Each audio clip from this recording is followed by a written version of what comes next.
Hello and welcome to the second lecture for topic 6. And in this lecture, we're going to look at the development of the legal standards or the legal tests that the court uses for freedom of speech cases. So what are we going to be covering in this lecture? Well, the point of this lecture is to provide a general overview of the tests that the court has used for freedom of speech cases. And we're also going to examine how and why protections of speech have changed over the last 100 years. Today, we receive really very strong protections in terms of freedom of speech. That is, it's fairly difficult for the government to abridge your freedom of speech, but that has not always been the case. It's changed over time, and who knows, maybe it'll change in the future. And so we'll look at reasons for why we see these changes. All right, so here's a list of the different tests for freedom of speech that you are going to be learning about in Chapter 5. And I've listed these in chronological order, but I've also listed them with color coding, okay? And so that some of the tests are color-coded red and some are color-coded green. And what that should communicate to you is the message that it is sending to the government. Remember, civil liberties in the Bill of Rights are a thou shall not. It's telling government what it can't do. And the tests that are in red are basically putting a stop sign in front of government. These are the tests that make it more difficult for the government to intrude on your freedom of speech. The green tests are basically saying, go ahead, government, that go ahead. It makes it easier for the government to abridge your freedom of speech. So we start with the clear and present danger test, which is a red test, basically making it difficult for the government to intrude upon your speech rights. Starts in 1919 with the famous Schneck case that we're going to be talking about. That test is a strong deterrent against the government to intrude upon your freedom of speech, but it doesn't last for very long. It's quickly replaced by the bad tendency test, which is green, which is basically saying, making it a lot more easier to give the government the green light to tread upon your speech. It's then later on, it's replaced by what's known as the preferred freedoms doctrine or the preferred freedoms test, and we'll talk about that. Again, making it more difficult for the government to tread on your speech. Not soon after that, the court goes lower and basically gives the green light to government to intrude, and that's the ad hoc balancing and the clear and probable danger test. And then the test that we have today, the standard that's used by the court today comes from the Brandenburg case. And it's known as the imminent lawless action test. And you'll see that it's in red, but it's also bolded because it provides very robust protections for individual speech rights and puts a very, very difficult barrier in front of government when a stop sign, when government's trying to intrude on your speech, okay? And so that's a listing of the tests. Let's go in and look at some of the factors that help us understand why it goes from green to red to green to red and so on.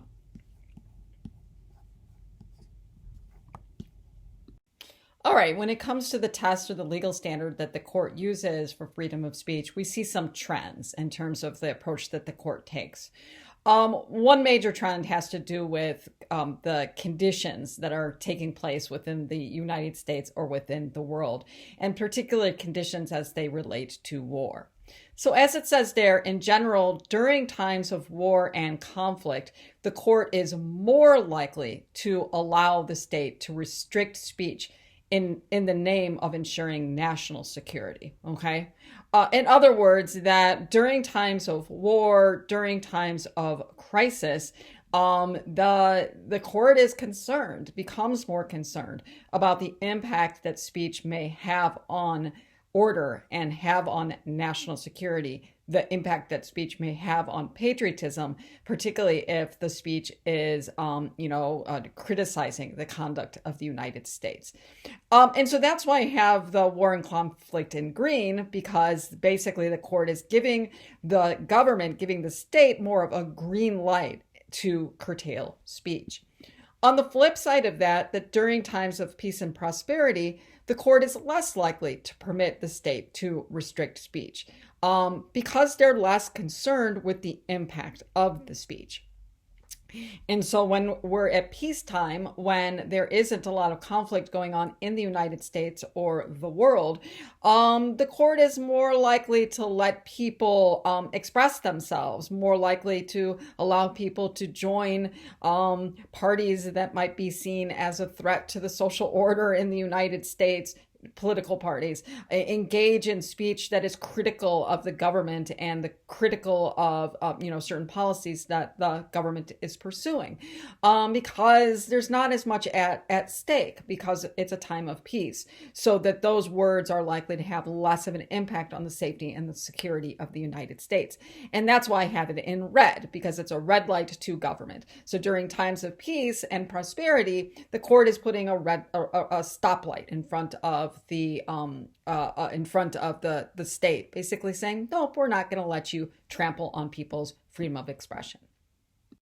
So this is a good illustration of what I was talking about on the last slide about the shifts of the attitude of the court and the tests that they use as it relates to times of peace and times of war. So what you see here, and let me put on my magic pen. And so on this side, what you see is the protection that the legal standard gives, right? So the higher up it is, it gives like high protection, okay? So for example, the test that we have today, imminent lawless action test, that provides really robust protection for individuals' speech rights, and it puts a pretty big barrier between the state saying, look, the state cannot infringe upon these speech rights. So the higher up it is, the higher protection the individual gets. The lower it is, the lower protection that the individual gets, and the easier it is for states to impede on your speech rights. And then on the side here, on the bottom, on the y-axis, it basically shows events. And so you've got World War I here, and then you've got like a time of relative peace and the New Deal, and then you have World War II, and then you have the outbreak of the Red Scare following the World War II, the rise of the fears of communism and the Cold War, and then the Vietnam War here, okay? And then you have the tests. And so you see, just basically a visualization of the different tests. That initially the clear and present danger test sets a really high standard, but that the court shifts gears really quickly in less than a year to a very low standard, the bad tendency test. And then you see that as we move out of World War I and things get at least a little bit more national security stable, the standard rises. But then coming out of World War II, as World War II hits, then a time of war, the standard goes lower, remains low during the Red Scare, and then it goes back up, really in a relatively peaceful time until the onset of the Vietnam War. And one could say that where we are right now is sort of an outlier, because we're not seeing the court shift a lot in terms of the standard that it uses. So maybe that basically kind of comes to an end, but also we're not having these like worldwide conflicts. So maybe we'll see how that changes in the future. But hopefully this is just a nice visualization for you. So the court has no significant free speech cases for the first 100 years of its existence. And it's not that there weren't free speech issues at that time period, they were, but the issues never worked their way to the Supreme Court. You'll read in your textbook about the passage of the Sedition Act of 1798, which basically criminalizes criticism of the United States government, but it expires in 1801 and it never faces a court challenge. There was also clampdown on expressive action during the Civil War and after the Civil War, but also, again, the court never got involved with those cases. But that all changes at the start of the 20th century. And in large part, it changes because of circumstances in the world and circumstances within the United States. And so in 1914, we have the outbreak of World War I, and the United States gets involved in the fighting of World War I. And so that there are, patriotism is high, there's a draft, and a minority of people in the United States, particularly from the left wing, the radical radical left wing in the United States protested U.S. involvement in World War I. We also see the rise of communism at this time period as well. And so the Russian Revolution takes place in 1917. That's basically where the Bolsheviks oust the Tsar, the royalty within Russia, and they replace it with the Bolsheviks and the People's Revolution or the Proletariat's Revolution. And, it's basically the beginning of the rise of communism within Russia. And that obviously spreads beyond. And, the head of that was V.I. Lenin. There's a picture of him there. It was the leader of the Russian Revolution, the leader of Bolshevism. And so, you have the rise and the rise of communism and the concerns associated with that, and also concerns about the participation in the war. And so, patriotism swells. There's concerns over the threat of communism. Groups develop to oppose the war, and an expression increases as a product of that of that opposition. And so that sort of sets the stage for the government cracking down on freedom of expression. So Congress responds to these concerns regarding opposition to World War I with the passage of two federal laws. One is the Espionage Act of 1917, and this federal law prohibits people from attempting to interfere with the military or attempting to interfere with the military's enlistment efforts. And also the Sedition Act was passed in 1918. And the Sedition Act prohibits expressions that are disloyal to the United States. Sedition is defined as encouraging people to disobey their government. And so the Sedition Act is basically, tamps down or prohibits people from basically being disloyal to the United States, but also, disobeying their government's orders. And so it's these two laws that form the base of the conflict of the landmark case Schneck versus the United States. So let's take a look at the facts of the case. So one of the most outspoken critics of the effort, of the decision for the United States to join World War II and fight in World War II came from the socialists in the United States. And so, there just as there was a rise of socialism, Bolshevism in Russia, the same, that same ideology begins to get some traction in the United States as well.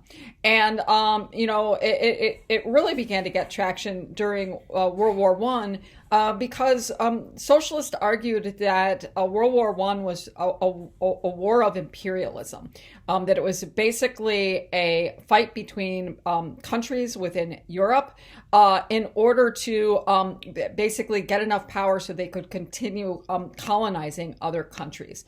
And that the fight was over, who was going to have the most power over the resources within the world. That was sort of the socialist interpretation of what was going on with World War I. And from the socialist perspective, they felt that, these big countries, powers were, recruiting working class people in order to fight this war on, the grounds of patriotism.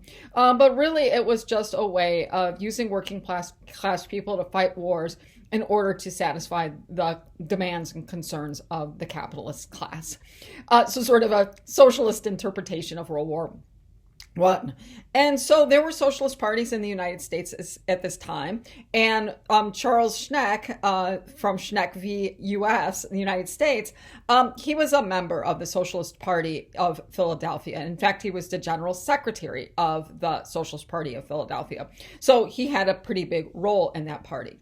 And he was really angry about the war, and he didn't want the United States to be involved in the war. And so he took action. And the action that he took was that he created a pamphlet, and he printed 15,000 pamphlets.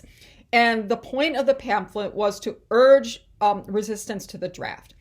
He basically, was arguing that people should, not join this war, that they should resist the draft, or resist enlistment in the army, making the argument that, people shouldn't support this capitalist war, and that particularly working class people shouldn't be fighting in it. So he wrote these pamphlets, and then he sent them to people.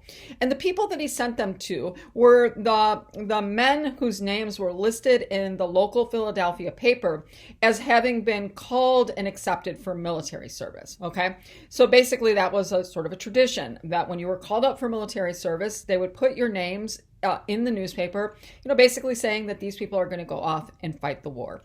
So Schneck saw that list, and then he sent those pamphlets to those people who were enlisting in the war effort, and he sent those because he wanted to convince them to not go. Federal authorities charged him with violating the Espionage Act. Because Schneck was, as we mentioned in the last slide, that he was trying to obstruct military recruitment efforts, and the Espionage Act prohibited that. And so that he was charged and found guilty of violating the Espionage Act, and he takes his case to the Supreme Court, basically saying that these pamphlets were freedom of expression. He was expressing his opposition to the war, and he was trying to make a case to those who were enlisting in the draft to, persuade them to not fight. And he said this effort, these pamphlets, were protected by the First Amendment, and the Espionage Act basically violated his First Amendment rights. So let's see how the court rules in this case. So the question before the court in Schneck was, does the Espionage Act, which prohibits attempts to interfere with enlistment efforts, violate the First Amendment's guarantee of free speech? And in a 9-0 decision, the court said that no, the Espionage Act does not violate the First Amendment free speech clause. And Schneck's conviction was upheld. He was convicted to a 10-year sentence, and so the conviction was upheld, although he ends up, as your textbook points out, only serving 6 months of that sentence. Oliver Wendell Holmes writes the opinion. Let's look at his reasoning.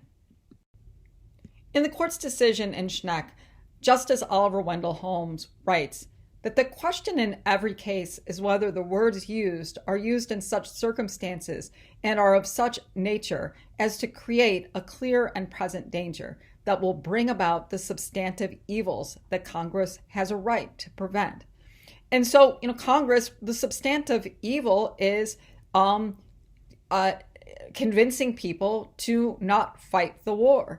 The substantive evil is making a persuasive case to people to resist the draft. And so, the question is do the words in the pamphlet, are they used in such a circumstance to create this clear and present danger? Are the words in the pamphlet likely to bring up the substantive evil of people thinking twice and deciding, you know what, I'm not going to go fight this war? And the Supreme Court said, yes, it did present a clear and present danger. Let's look at the why. Why did they think the pamphlet presented a clear and present danger? Oliver Wendell Holmes continues, and he says, okay, look, the intent of the pamphlet was to obstruct the draft. Nobody's disagreeing with that. But it's not just the intent of the pamphlet or even the content of the pamphlet that matters. It's the context in which that intent and content was placed. And he writes, and this is the famous quote that comes from the ruling, he says, but the character of every act depends upon the circumstances in which it is done. The most stringent protection of free speech would not protect a man in falsely shouting fire in a theater and causing a panic. And so it's the context. If you stand out in the middle of the street and scream fire, it's the context. Nobody is going to be getting hurt, right? It's a big open street. But if you're in a theater with lots of people and you scream fire, you could cause a clear and present danger.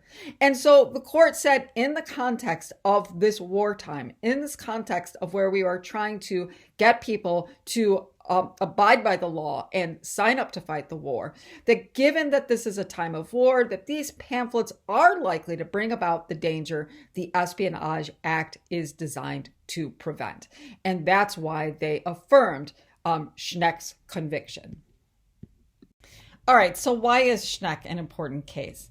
It's an important case because obviously it creates the first standard that is used for free speech cases, the clear and present danger test. It's also an important case because it emphasizes that it's not that the content of speech is restricted in and of itself, but it's the context in which that speech takes place. And so that it is, has a lot of leeway in terms of allowing speech to be protected, particularly if it's being made in contexts that does not bring about any present danger. And so in many ways, the clear and present danger test has the potential for strong protection of speech. You can't just look at a pamphlet and say, oh, those words are dangerous. You have to make a connection between the ideas, and you need to make a link between that and that those ideas bringing about some sort of danger and harm. So it has the potential to be to provide pretty good protections for freedom of speech. But the way in practice, when the court implemented the clear and present danger test after they created it, it didn't do a good job protecting free expression, especially during wartime. And so you'll read about a couple of cases, in particular the case about Eugene Debs, who was running for president in the 1919 or in 1918. President of the United States, and he was of the Socialist Party, and the speeches that he made criticizing the war were deemed as presenting a clear and present danger, and so in practice, it during wartime, it didn't do a good job protecting critical speech. And so it should come as no surprise that the test was quickly replaced by a much lower standard, the bad tendency test. So let's take a look at that test quickly. All right, so as we know, the clear and present danger test did not last very long in the Supreme Court. It was created in 1919, and it was replaced by the bad tendency test in 1919, less than a year later. And the bad tendency test is developed in the case Abrams versus the United States, and it's reaffirmed in the case Gitlow v. New York. And these cases are sort of similar to Schneck, but there's some significant differences. If you recall from Schneck created pamphlets and he mailed them directly to people who had enlisted to fight in World War I, and that he was, found guilty for, and that his sentence was affirmed by the Supreme Court for trying to interfere with enlistment efforts. This was sort of similar, except that, on the left there's Jacob Abrams and his comrades, and they're Russian immigrants, and they are opposed to the United States sending troops to Russia to put down the Russian Revolution. And so they create a bunch of pamphlets encouraging workers who work at munition plants to stop creating bombs and other weaponry in an effort to bring down, sort of the war efforts of the United States. They created these pamphlets. They threw them out of a fourth floor window around where they lived. And they were hoping that the munitions workers would pick these pamphlets up, read them, and then stop making weapons. And that didn't happen. Similar with Benjamin Gitlow. This was later in 1925. He wrote the left-wing Socialist Manifesto, and that the state of New York had a law in the books saying that you can't advocate the overthrow of the United States government. And so, they said that he was arrested for distributing this pamphlet that was basically arguing for the overthrow of the American government and capitalism in itself through a revolution. But the key difference here is that, that these pamphlets were just being sort of generally distributed, and both parties argued that that while they were advocating this, it didn't really bring about or have the potential to bring about any harm. So they argued that that their speech, their pamphlets were protected by the First Amendment, but the court disagreed with them.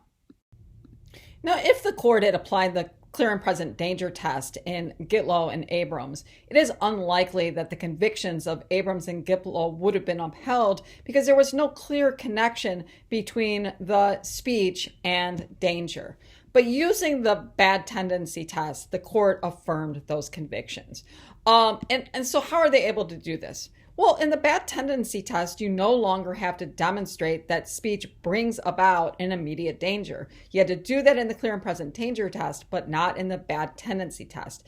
In the bad tendency test, the state only needs to demonstrate that the speech has a tendency to bring about danger, that there's a possibility, even if that possibility is remote, that the danger would come about. So it's possible that the munitions workers would have seen those pamphlets and stopped creating,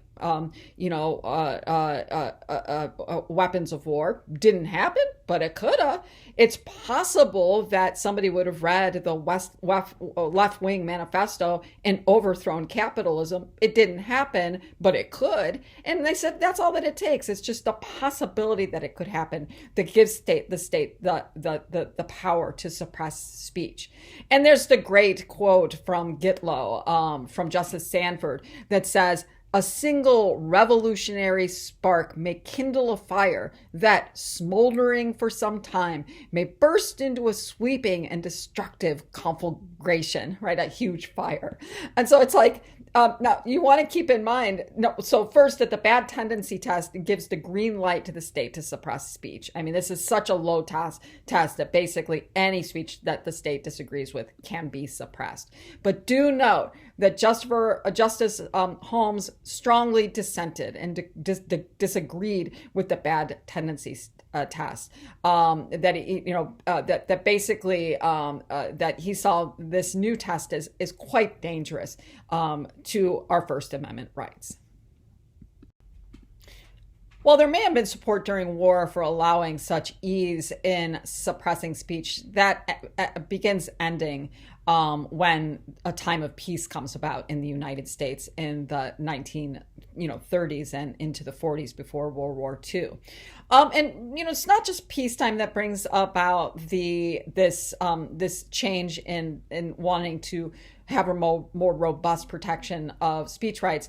There are other reasons as well. I mean, one is there are a bunch of absurd rulings that the court issues at this time period that really just gets a lot of backlash, just basically showing the absurdity of the application of the bad tendency test. They talk about the Stromberg case, where an individual, there's a law in California that makes it a crime for flying a red flag at your house, like, oh, you're going to see the red flag and join up with the Communist Party. So that the criminalizing the flying of the red flag is just, seen as absurd. Being found guilty of criminal anarchy for holding a meeting of communists, just getting together, right? I mean, there's not only are these absurd rulings, but it really makes a mockery of freedom of expression and also the right to assemble. There's also a shift of opinion in the court as well, and so some of the justices who were okay with the bad tendency test, they're no longer on the court, and so there's a more, I guess one would say, more of a liberal in terms of the supporting individual right justices who are coming onto the court. And there's a change of opinion in the public as well.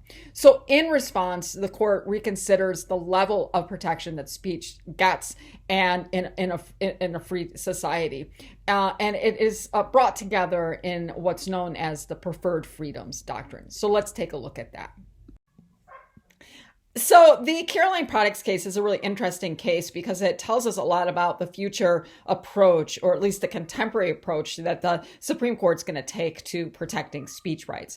But it's an interesting case because the case itself doesn't deal directly with speech, but it deals with the shipment of milk, about a federal ban on the shipment of certain kinds of milk. And that's why we've got little milk jars there. So why is this case important? Well, it's important because in the decision, there's this famous footnote 4, written by Justice Stone. And in that footnote, we find the seeds for what we call the preferred freedoms doctrine.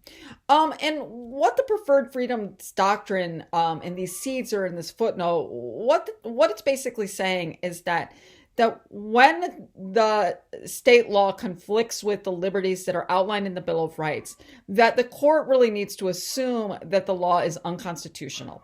So rather than saying, we're going to assume this law is constitutional unless somebody can prove otherwise. It's the opposite. You basically say, well, we'll just assume that this law is unconstitutional and that you, the state, have to prove why, in fact, this law infringing on these liberties is in fact constitutional.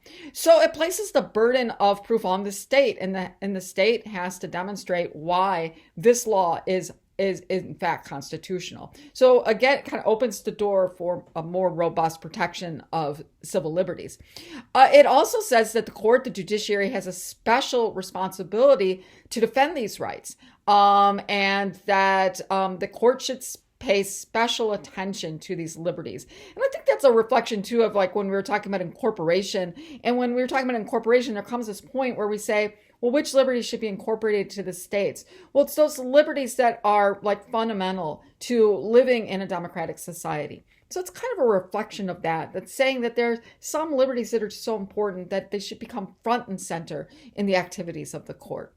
And then it also says that the court has a special role to protect the rights of minorities and unpopular groups. And that would be ethnic and racial minorities, but it's also minority viewpoints as well. And, I'm coming out of these early speech cases. It's just sort of like, trampling upon, it's piling on, unpopular views such as communism, anarchism, socialism. And so there's a real change in the perspective that comes out of the Caroline products. That there's this emphasis that all opinions, need to get protection from the First Amendment, even if those opinions and those viewpoints are not in the majority of what most Americans believe to be true. I'll leave it to you to read more about the preferred freedoms doctrine in the textbook. I mean, again, these lectures are sort of an overview. And so it does seem like when you're reading, about the preferred freedoms doctrine, it's like, oh yeah, the court has finally found its footing, right? It's finally found a higher standard that it's going to hold on to. Well, wait a second, not so fast, right? You got to have your Red Scare, stage before we can actually get to like these higher level of protections that are started in the preferred freedoms doctrine and then are fully embraced in the Brandenburg test, which we'll talk about in a second. So, coming out of World War II, there's the Red Scare. You got Senator Joseph McCarthy from Wisconsin, who's, the head of, trying to root out the presence of communists in the United States. I love that. Is your washroom breeding Bolsheviks, right? And so, during that time period, the court takes a step down in terms of allowing the state to have more of a suppressing effect on speech with the ad hoc balancing test and the clear and probable danger test. And I'll leave it to you to read about those in the textbook. So where are we today in terms of the test that the court uses?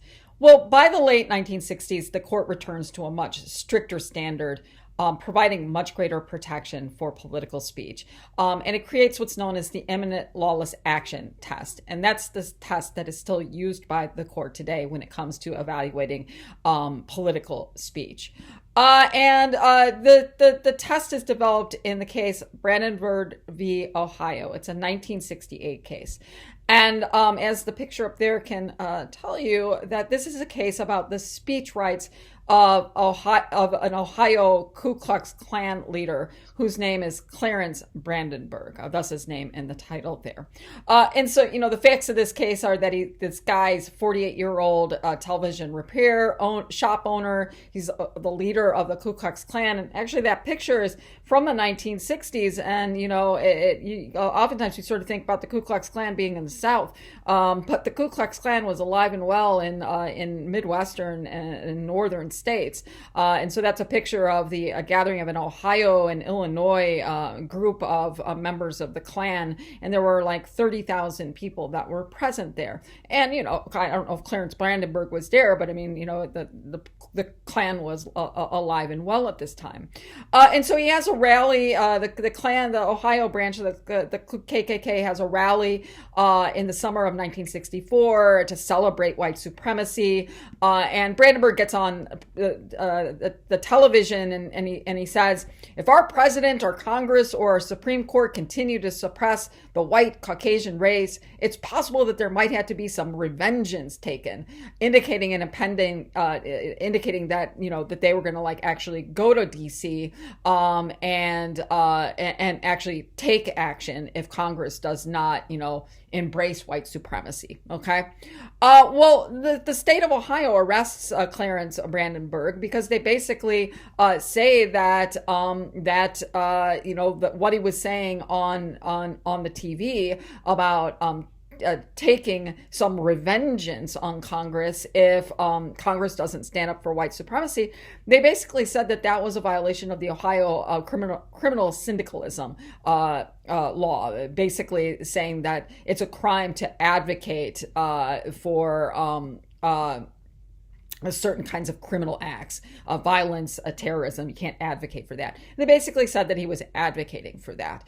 And the court found, the question before the court was whether or not this charge in the Ohio criminal syndicalism law violated Clarence Brandenburg's freedom of speech. And in a 9-0 decision, they said, yes, it did. Okay.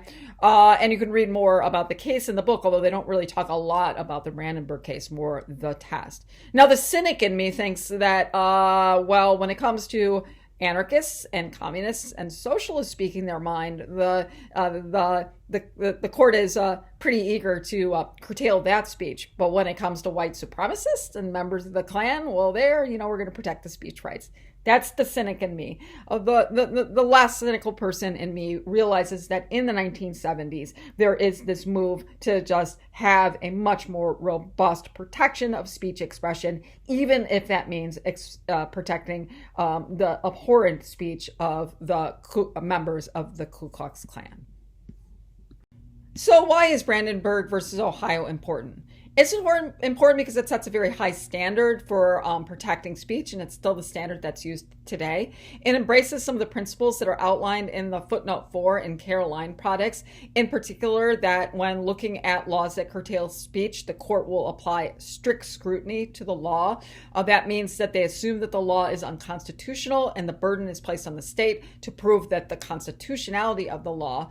And then they also say that, that curtailing of speech by the state must be related to a compelling interest of the state, making it very difficult for the state to demonstrate that this law is needed.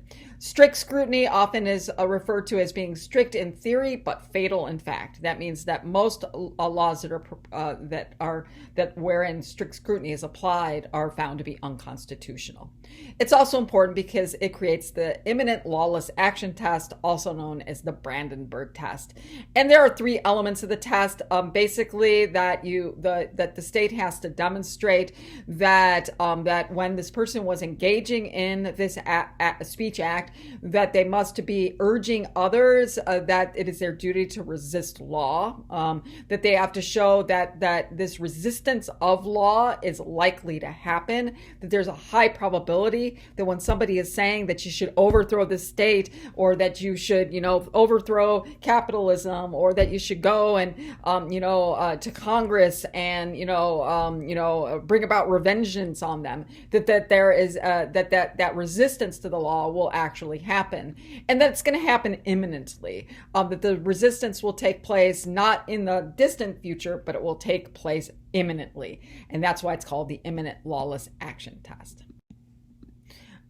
So in conclusion, let's just think critically about what we've learned about here. So what do you think about the Brandenburg test or the imminent lawless action test? Do you think it's a good test, or do you think it provides too high of a level of protection for speech? We live in a time period now that is, that there's a high level of conflict, and there's a lot of polarization, and there's also been a rise of hate crimes in the United States. We've also seen that the United States Capitol was attacked by an angry mob on January 6th of 2021. But using the Brandenburg test, it's probably likely that speech that is used to diminish other people, or to promote hate, or to even, promote taking an action against Congress, it's likely a lot of those speeches that were made on January 6th before the actual attack on the Capitol, those would probably be viewed as protected speech using the Brandenburg test. So is that problematic? Do you think the court will return to a standard of lower protection in the future? We've seen these historic shifts in the past. Do you think that we'll see a shifting back to a lower standard, or this test's been in place since 1969? Is it likely to stay there? Okay, thanks a lot for listening, and I'll talk to you again soon.